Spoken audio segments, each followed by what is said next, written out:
ప్రార్థనా సహవాసం, పరిశుద్ధ దైవ వర్తమాన కూడికలు.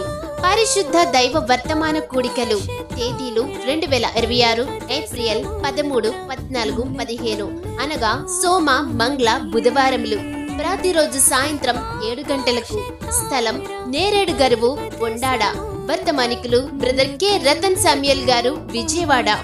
Brother K Jonathan Samuel garu, Akividu. Brother M Pethuru garu, Kollaparru. Brother M David Livingstone garu, Narayanapuram. Brother T Daniel Nicholas garu, Elurupadu. ప్రత్యేక గాయకులు బ్రదర్ జోసెఫ్ గారు, పాతాళ్ల మెరక. సిస్టర్ వజ్రం గారు, ఎల్లన్పురం వారిచే ఆత్మీయ గీతములు వినిపించబడును. చేరి వచ్చిన వారందరికీ భోజన ఏర్పాట్లు కలవు. మిమ్మును ప్రేమతో ఆహ్వానించువారు సహోదరులు ఐ రాజేంద్ర ప్రసాద్ గారు, క్రీస్తునందు హెబ్రోను ప్రార్థనా సహవాసం, బొండాడ. అందరికీ ఇదే మా ప్రేమపూర్వక ఆహ్వానము.